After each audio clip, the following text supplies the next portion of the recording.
Ja, en in deze aflevering van Natuurlijk Limburg onder de noemer Kasteel en Landschap neem ik u vandaag mee naar Zuid-Limburg. En wel naar IJsden. Daar bevindt zich het gelijknamige kasteel in fraaie Maaslandse renaissance-stijl gebouwd in 1636.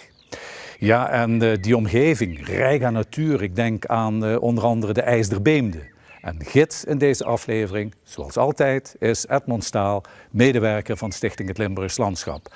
En daarbij is natuurlijk cultuurhistorie en natuur dat belangrijke onderwerp. Met extra aandacht vandaag voor de meerkoet. Het boek Kastelen en Landschap in Limburg van de Kastelenstichting brengt ons naar het zuidelijkste puntje van de provincie. We zitten hier in IJsden en daar ligt dit fantastische kasteel. En terwijl het kasteel ten zuiden van IJsden ligt, bevindt zich ten noorden van het dorp een natuurgebied van Stichting Het Limburgs Landschap. IJsderbeemden heet dit schitterend rivieroeverreservaat.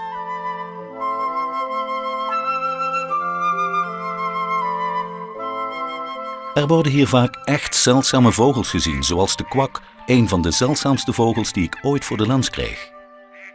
Nog zo'n bijzondere gast, de zeldzame kleine zilverreiger, is hier ook meerdere keren gezien. En de koninginnenpage misschien wel onze mooiste dagvlinder.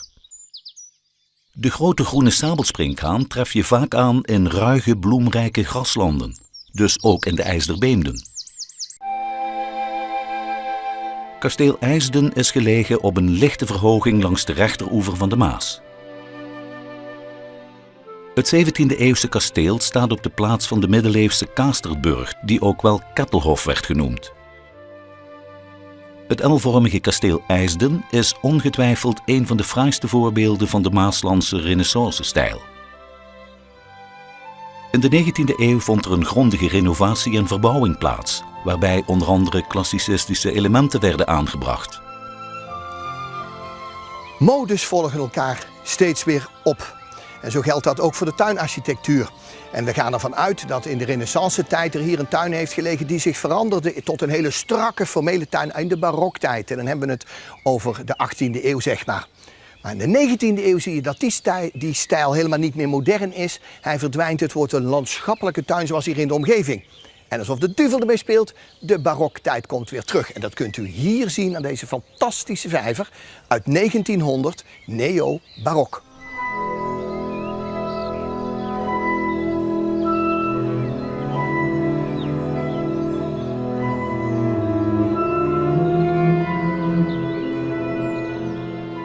Kasteel IJsden is omgracht. En eigenlijk is het opvallend, want grachten waren altijd een verdedigingsmiddel. En in die tijd, 17e eeuw, toen het kasteel gebouwd werd, had het helemaal geen burchtfunctie, maar was het een luxe woonhuis. Toch hebben ze die grachten en dus moest er ook een brug zijn. En tot een aantal jaar geleden was hier de ophaalbrug. Als je nou goed kijkt, in het gebouw zie je op een heel aantal plekken ook nog schietgaten. Die zijn waarschijnlijk helemaal nooit gebruikt, maar dat was leuk voor de historie, was een mooi detail. En daarom zijn die hier gebruikt.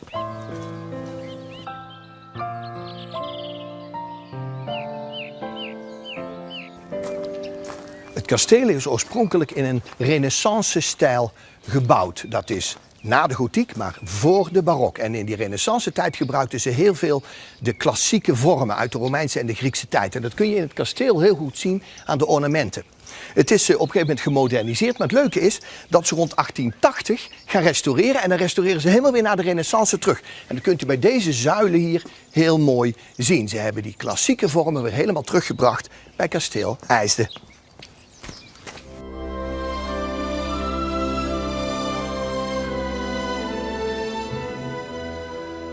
En als we boven het kasteel uitkijken, zien we hoe dicht het kasteel langs de Maas is gelegen. En dat geldt ook voor het rivieroeverreservaat IJsderbeemden. Dit natuurgebied bestaat uit graslanden, plassen, wilgenbossen en een heringericht groot grindgat.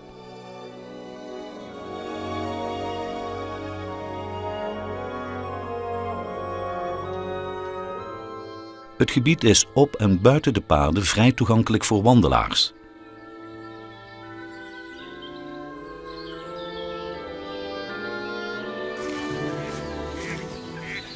In Het is natuurlijk wel een stuk ruiger dan een kasteelpark, maar het heeft zo zijn eigen kwaliteiten, soortenrijkdom. Prachtig om te zien.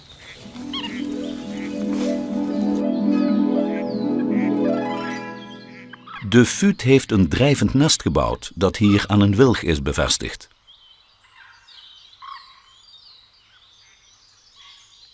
Het waterhoen is nogal schuw. Het nestelen gebeurt meestal in de oeverbegroeiing. De meerkoet heeft inmiddels eieren gelegd. Het broeden gaat ruim 3 weken duren. Een van de mooie voorbeelden van planten die profiteren van die natuurontwikkeling langs de Maas, maar ook langs beken, is de kleine kaardebol. Tot voor een aantal jaar geleden extreem zeldzaam.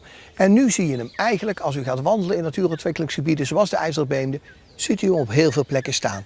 Uit de gevarenzone gehaald dankzij de natuurontwikkeling. Door hun graasgedrag brengen grote grazers variatie in de vegetatie. Waar ze vaak komen blijft de begroeiing grazig en open. Koninkpaarden en Galloway-runderen zorgen hier voor afwisseling.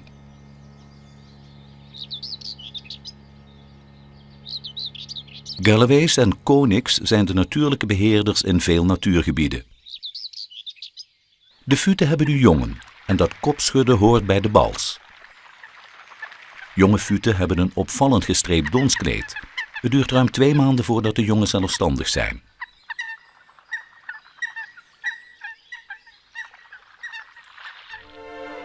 Terug naar kasteel IJsden.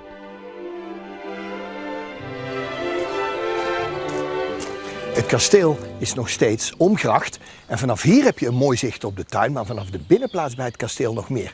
Kom maar eens mee kijken. Vanaf het kasteel heb je natuurlijk een prachtig zicht op de tuin en zoals hij natuurlijk ook bedoeld. Hier lag tot voor een aantal jaren geleden een parterre de broderie. En dat is zo'n heel luxe geknipte buxustuin met gekleurd zand ertussen. En van bovenaf had je een zicht op dat patroon. Kost heel erg veel onderhoud en zo'n parterre de broderie is bijna niet meer te betalen. Vandaar dat hij in de loop van de tijd verdwenen is. Jammer, maar dat is de realiteit. Maar de fraaie boompartijen geven de kasteeltuin een parkachtig aanzicht.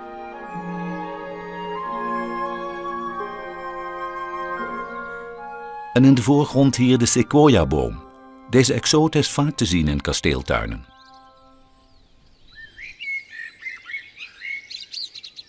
Indrukwekkend, hè, dit soort boomgroepen. En dat zie je nou heel vaak in kasteelparken. En dat komt omdat een architect altijd ervoor zorgde dat er opvallende bomen heel mooi gepositioneerd in zo'n park stonden. Maar hij heeft zelf destijds zulke boompjes geplant, heeft het eindresultaat helemaal nooit gezien, maar wist hoe het moest gaan worden en wij kunnen ervan genieten.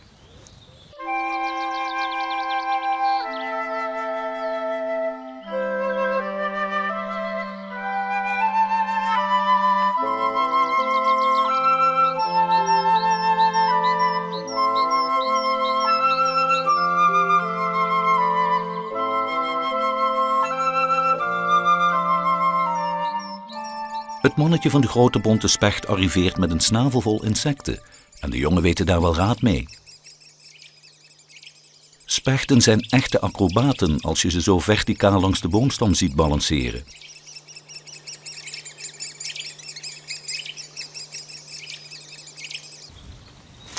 Ach, kijk hier aan de rand van het park een walnotenboom. Heel vaak door mensen aangeplant en of deze nou door de mens geplant is zodat dat een eekhoorn hier ergens wat wintervoorraad heeft vergeten, dat durf ik niet te zeggen. Maar dat is toch weer een verrijking van het park. En in de notenboom het nest van een houtduif. De jongen worden vanuit de krop van de oudervogel gevoerd. Ze schrokken de vorige week de granen en onkruidzaden naar binnen. En deze zogenaamde duivenmelk gaat van bek tot bek. Zo te zien is dat een heel gedoe.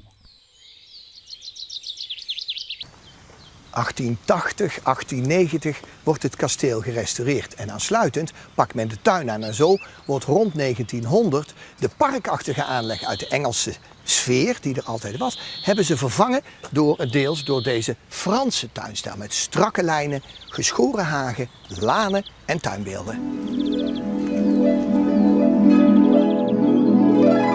Een monument vraagt natuurlijk om verzorging, om controle, om te voorkomen dat je in de loop van de jaren veel groter onderhoud hebt. En daar is de Monumentenwacht Limburg voor. En monumenteneigenaren kunnen een abonnement erop nemen, wordt ieder jaar hun pand helemaal gecontroleerd en kun je kleine defecten al snel repareren.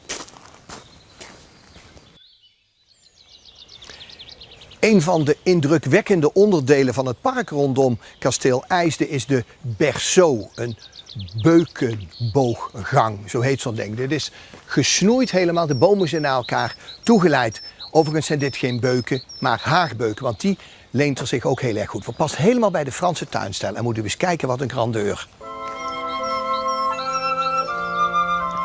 Het park rondom kasteel IJsden is zo van ongeveer 1900. De berceau hoort daarbij, maar aan het einde van zo'n berceau moest altijd een beeldengroep staan. En deze beelden zijn ook uit die tijd. Het zijn Poeties, 3 kinderen. Het zouden de kinderen van de familie de Liedekerke zijn. En het beeld zou gemaakt zijn door een kunstenaar die in de Eerste Wereldoorlog hier beschutting zocht vanuit België op het kasteel. Een mooi bedankje. En dan nu extra aandacht voor de meerkoet. De meerkoet is een bekende watervogel die natuurlijk ook hier in de IJsderbeemde regelmatig is te zien. Nou ja, een zwarte vogel met een witte snavel en een witte bles. Heel anders is dat bij de jongen. De jongen lijken helemaal nog niet op de oudervogel met hun kale rode kop. Ja, terwijl heel veel andere dieren, de jongen daarvan, wel degelijk al op de ouderdieren lijken. Denk bijvoorbeeld eens aan een veulen dat geboren wordt. Ik heb een hele tijd de meerkoeten in en rond het nest gaan volgen. Deze meerkoet is even van het nest geweest, maar lang laten ze de jongen nooit alleen. En voor de kwetsbare jongen geldt, onder een vleugel van een oudervogel is het veiligste plekje. De partner is ook altijd in de buurt. Jonge meerkoeten verlaten snel het nest, al een paar dagen nadat ze uit het ei zijn gekomen. Beide oudervogels houden zich bezig met de verzorging van de jongen. Dat kan wel enkele maanden duren. Pas dan zijn de jonge meerkoeten geheel zelfstandig. De jongen hebben veel voedsel nodig en er is altijd vraag naar meer. In deze snelle groeiperiode is dat vooral eiwitrijk voedsel, zoals waterinsecten en larven.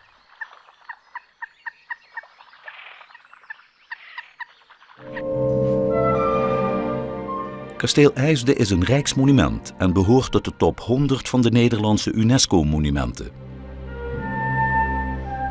Gelukkig zijn er in Limburg nog verschillende families die hun landgoed kunnen en willen blijven beheren. Zo kan het doorgegeven worden aan de volgende generaties. Hier op kasteel IJsden is dat de familie de Liedekerke die er al heel erg lang zitten. En net als heel veel kasteeleigenaren hebben zij ook hun landgoed gastvrij opengesteld en kunt u hier komen kijken. Via de entree van het poortgebouw maken veel mensen gebruik om een wandeling te maken door het gastvrij landgoed.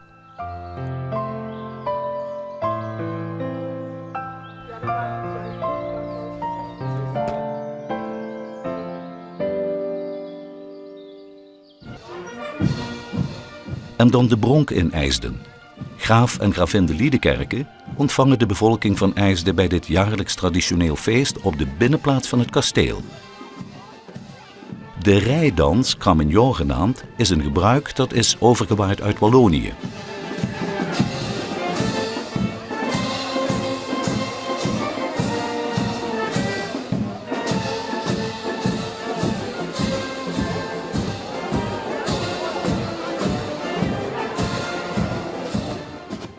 De Koninklijke Harmonie Saint-Cécile geeft bij deze feestelijkheden op muzikale wijze acte de présence.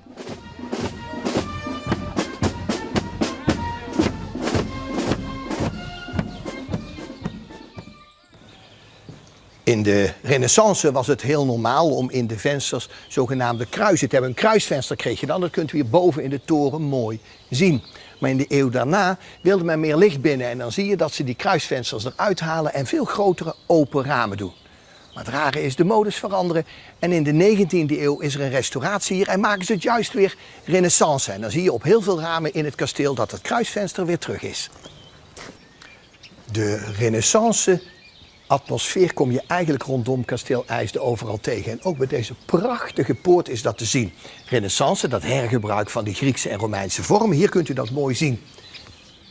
Deze dame, die kom je in heel veel tempels in Griekenland ook tegen en dragen normaal het dak. En hier is het een ornament.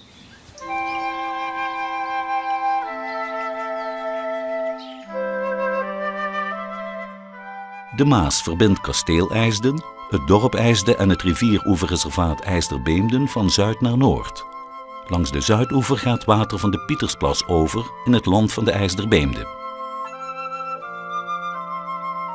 De Pietersplas is een bekende plek voor liefhebbers van watersport. Het rivieroeverreservaat IJsderbeemden is op en buiten de paden vrij toegankelijk voor wandelaars. Niet alleen voor allerlei diersoorten is de IJsderbeemden een belangrijk gebied. Er zijn hier ook meer dan 370 plantensoorten waargenomen. We kijken even rond.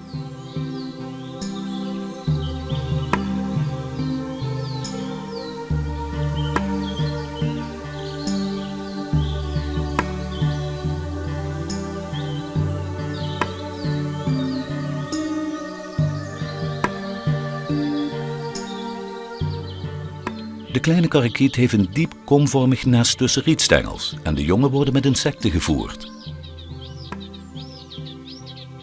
De jongen groeien snel en vliegen al na 11 of 12 dagen uit. In de IJsderbeemden ligt een aantal plassen. En hoewel ze natuurlijk uitzien, zijn ze alle aangelegd in de tijd dat de grindwinning werd afgerond. De jonge waterhoentjes zijn nog onder de hoede van de oudervogels. Die zorgen voorlopig nog voor voedsel en dat kan zowel plantaardig als dierlijk zijn. De fuut komt vooral duikend aan voedsel, vandaar dat ze deze vogel ook wel duikvogel noemen. Een meerkoet bouwt meestal een drijvend nest. Allerlei plantenmateriaal sleept hij aan om het bouwsel te verstevigen. Dit gebeurt takje voor takje en blaadje voor blaadje. Een knobbelzwaan met jongen. De jongen hebben eerst een lichtbruin kleed dat, naarmate ze ouder worden, witter wordt. Ze blijven een heel jaar lang bij hun ouders. Geduldige vissers zijn het, zo'n blauwe reiger.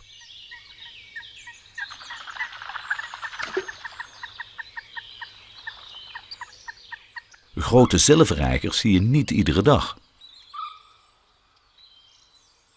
Maar grauwe ganzen en een blauwe reiger zijn een alledaagse verschijning.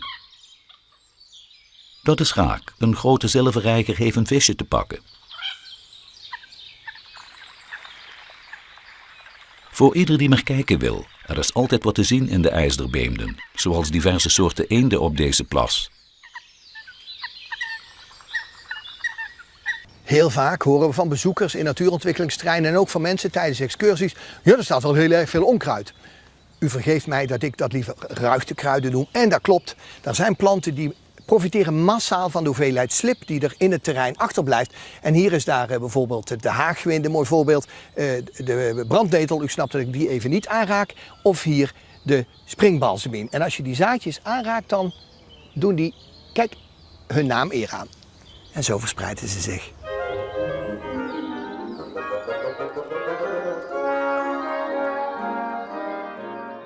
In de IJsderbeemden liggen biotopen als plasjes met vochtige oeverzones, moerassige en droge ruigtes, stroomdalgrasland, wilgenbos en jonge opschietende struwelen. Een grote variatie dus.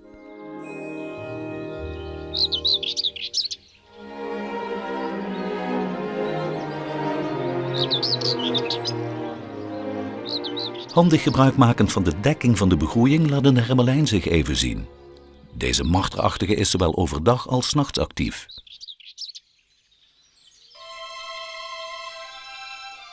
En dan even later, weg is hij.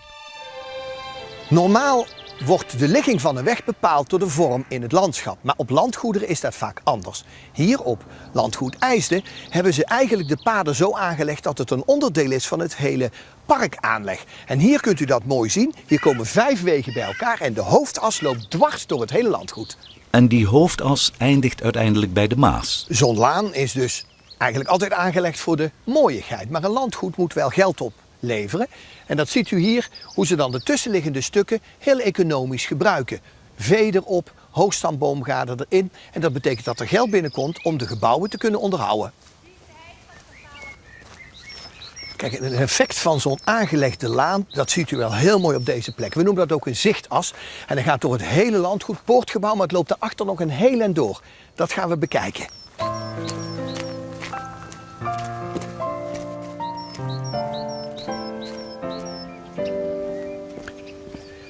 De imposante Rode Beukenlaan komt uit bij het poortgebouw.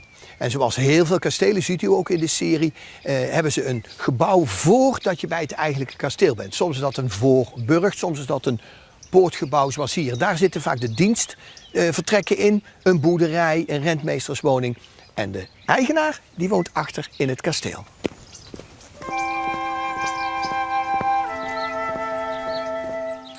We lopen steeds rechtdoor en via het pad dat voor het kasteel ligt komen we in de fraaie laan, het laatste gedeelte van de hoofdas dat eindigt bij de Maas.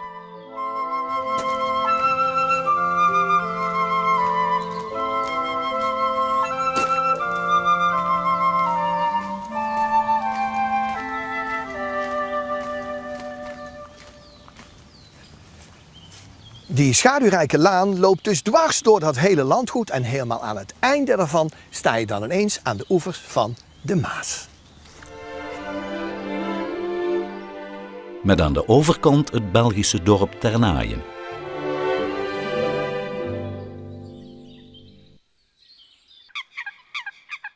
En dan nu nog eens extra aandacht voor de meerkoet. Meerkoeten rekenen we tot de omnivoren. Dat wil zeggen, ze eten zowel plantaardig als dierlijk. In het water kan dat zijn dat ze waterplanten eten en ze duiken ook waterinsecten op om zich daarmee te voeden. Maar als de jongen al wat groter zijn, stappen ze aan land en de jongen die worden dan zelfs nog op het droge gevoerd door de ouderdieren. Puur toeval dat ik een keer opname heb kunnen maken van een ontmoeting tussen een wezel en een meerkoet. Maar eerst nog even kijken naar de meerkoeten op het droge. Ze komen nu veel uit het water om er te grazen.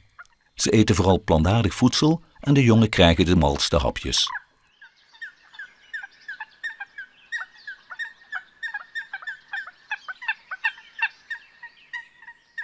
Planteneters moeten heel wat verorberen om de noodzakelijke voedingsstoffen bij elkaar te krijgen.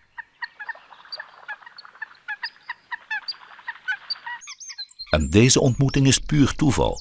Met een felle beet in de nek heeft een wezel een meerkoet gedood. Meestal jaagt hij op muizen. Die worden met huid en haar verslonden. De wezel maakt duidelijk dat de dood bij het leven hoort. Het is dan vaak een kwestie van eten of gegeten worden in de natuur.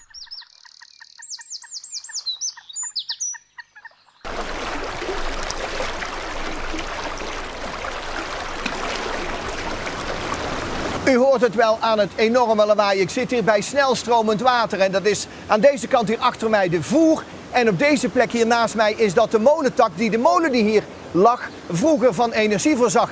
En hier werd stroom opgewekt voor het kasteel. Het leuke op deze plek is ook dat hier de aftakking zit waar een echt aquaduct naar de gracht toe leidt. Die zorgt dat het kasteel altijd water houdt. Met de voer daar in de diepte duurt het even voordat de camera bij mij is. En ja, hier is die dan. Ik hoorde bij kasteel IJsden zou een aquaduct zijn. Dan denk ik, een aquaduct in Limburg. Maar blijkt, hier ligt het. En het is bedoeld om de grachten van water te voorzien. Het gaat een heel stuk vanaf de molen ondergronds. Maar vanaf hier gaat het bovengronds richting het kasteel. Na die laatste watermolen hier in IJsden mag de voer haar eigen weg zoeken dwars door het landschap heen. En hier komt ze uiteindelijk uit in de Maas. En bij die monding is een heel ruig natuurstukje ontstaan. Prachtig om lekker rustig te zitten.